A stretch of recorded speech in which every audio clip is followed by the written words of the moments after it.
Welcome back to Gouge Making. We are on checkpoint number 2, forging. So in order to get started forging, we need to cut some stock. So we got to grab a bar of stock. We are using octagonal 1080 steel, which is a great steel to use for beginners. So we have to consider how much we're going to use. So this tang is going to stretch out quite a bit from this little bit of steel. So we don't need much steel there to use. And the blade is also going to be, we're going to do quite a bit of forging of the blade. So if this is where our ricasso is, that's plenty of steel for the tang. And here, looks like we'll need 2 or 3 times that. So let's go ahead and go here just to be safe. We're probably using way more steel than we need. Looks like we're using about 3 1/4 inches of steel. To cut this off, we're going to use a hacksaw. And in order to use a hacksaw, we need to secure the steel in a vise. Let's think about safety. This is not the best situation here with this sticking out in the room. So we want to turn the vise so that it is safer than if it's sticking out in the room. That's much better. No one's going to run into this. Also, make sure everything's tightened down. You don't want this wiggling while you're working. You'll notice the place where I'm cutting is very close to the vise. I don't want to cut way far away. If I cut way far away, I can move everything really, really easily. So I want to cut really close to the fulcrum, really close to the pivot point. I can use mineral oil if I want to kind of help clear the debris while I'm cutting, but I can also just cut without it. We're going to use a hacksaw for this cut. Make sure the blade's nice and tight, and make sure that it's cutting when you push. You might need to look closely at the teeth to notice that, but it should be cutting when you're pushing. Also, safety first, keep your offhand away from the blade. So this is a terrible situation. You do not want to have your hand next to the blade in any way. You want to have your offhand either on the saw, behind your back, in your pocket, anywhere but here.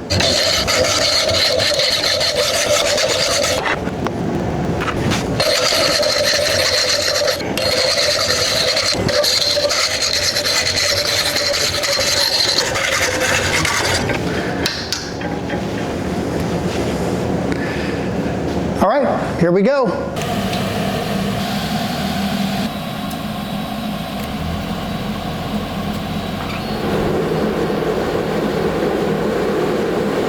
All right, we've got the forge lit. I've got my piece cut. I also went ahead and cut another smaller piece. So I've got a 3 1/4 inch long piece here and a 2 1/2 inch long piece here. We're gonna try both of them and see which one works out better. First, let's talk safety. I'm wearing all cotton clothing, leather shoes. Also, I have a pair of gloves I can wear when I need them. Normally, I will only wear a left-handed glove because I'm right-handed.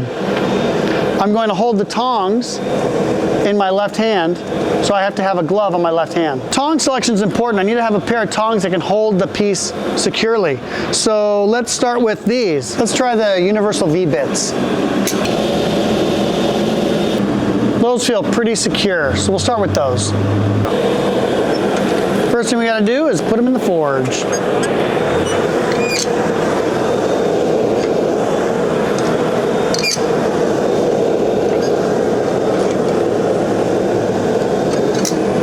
Back to safety. I just use my tongs to put something in the forge, and sometimes they can get hot. So after every time you use the tongs, quench them, and then put them back on the rack.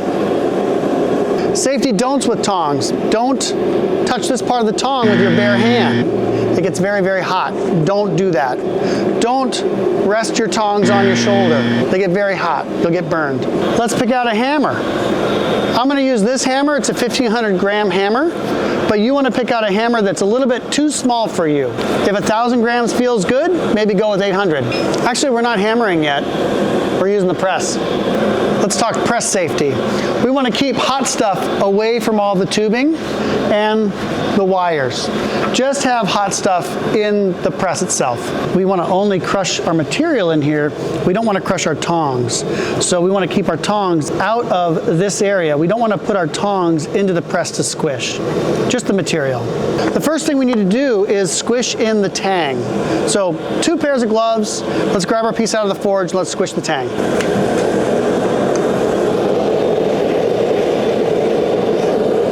Safety brief. When you take things out of the forge, keep it low. Keep it down low as you're crossing, if you're walking anywhere. Don't lift the thing up to your face. Don't walk around with it like this.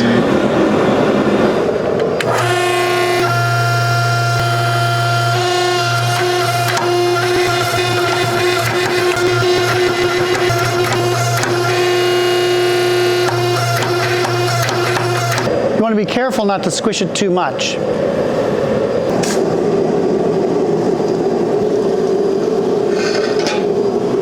All right, you can also draw these out by hand. If I'm using a hammer, I don't want to have a glove on that hand because I want to have a good grip on the hammer.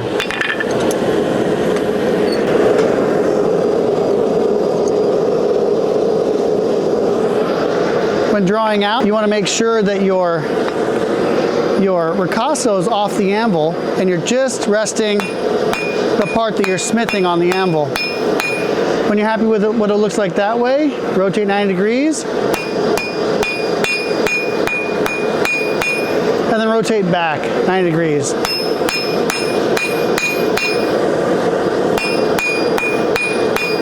This is looking pretty good. I'm going to squish this down a little bit more in the press, see if I can make that a little bit more of a right angle. And in the forge.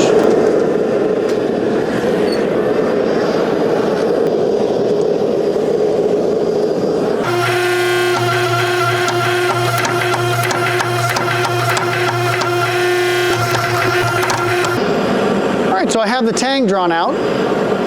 It's over 3 inches long, so it's plenty for the handle we're going for. You don't have to have it as tapered as I made it. You can have it more rectangular, but just out of habit, I made it tapered. Wolf jaw tongs will work better for holding the tang.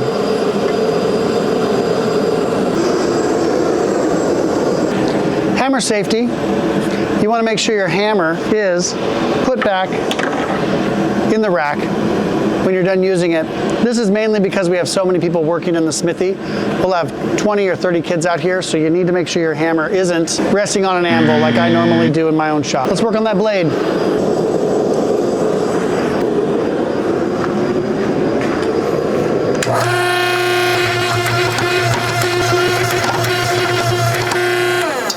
All right, so sometimes the forging press isn't available, so you're going to want to do some drawing by hand. So let's go ahead and do the next heat by hand. So I have my hammer ready, got my tongs, no glove in this hand, glove in the tong hand.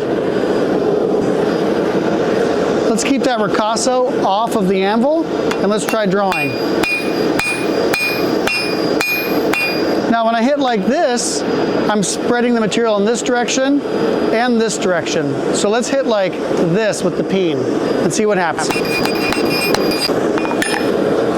Looks like I'm making the piece longer and only slightly wider, which is what I want. Now this one, I ended up making too pointy, so I'm just going to hit it flat.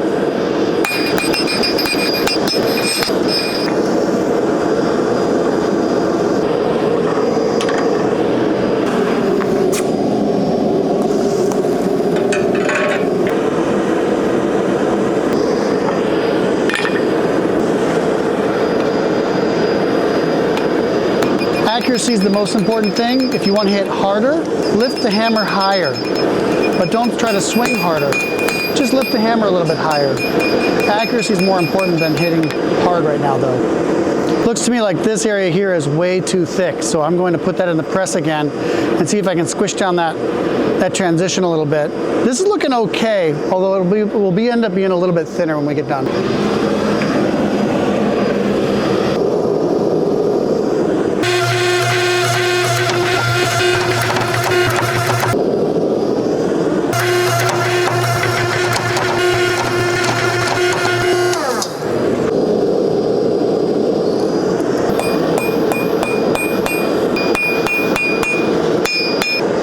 Looks like I bit a little bit into it with the forging press. So I just want to clean up that little spot and then maybe clean up the tang a little bit, and then we'll do the bending. We want this to be about a little bit more than 1/8 of an inch thick on the end there, and a nice taper is good. As it flares this way, it tapers that way. I think it's looking pretty close.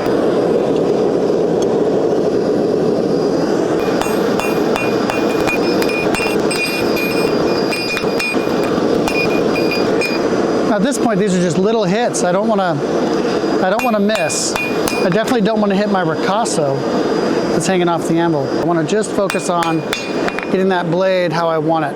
This one's ending up being a different shape than the other one, and that's okay. We'll see how it works. Now it's time to use the blade tongs. So I'm going to take this out of the forge, spin this around, hold it down, grab this blade with the blade tongs. That's what they're for, and put it back in the forge. You'll notice there's a lot of forge scale building up on the pieces, so I'm going to reduce the amount of oxygen. I'm closing this gate valve in order to reduce the amount of oxygen, and I'm going to go ahead and give it a little bit more gas by turning this needle valve over here. Now we've got a reducing fire instead of an oxidizing fire, so that's good. It'll keep our steel a little bit cleaner in the next heats. All right, let's clean up those tangs. Tiny bit. That'll make it a little bit easier to make a hole for the tang in the handle. So what we're going to do here is we're going to take the piece out of the forge, put the blade into this little curved part of the swage block, take this nice piece of round stock and stick it on top, and then smash it with a hammer and get the blade to be shaped in a scoop. That's the next step, and it's the last step of the forging process. Okay, here we go.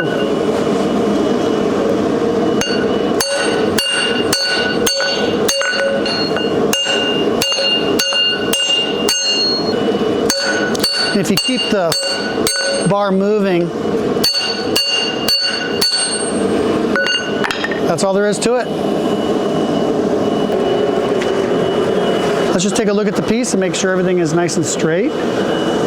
It's looking pretty good, but I think my tang kind of fell down a little bit. I want to be very careful not to squeeze too much on the blade at this point. Make sure that tang is straight. You have to be creative with how you hold it at this point. Make sure everything's lined up, more or less.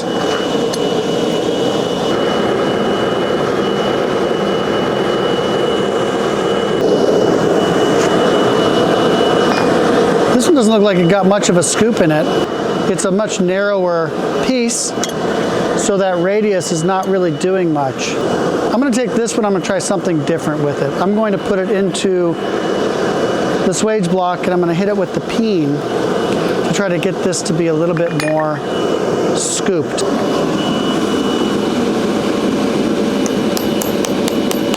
Just using little hits because I don't want to put big scars in it, and I'm moving it along the swage block so that I don't end up with a crease. Okay, so now we're done with checkpoint number 2. Forging. Join us next time for heat cycling, checkpoint number 3.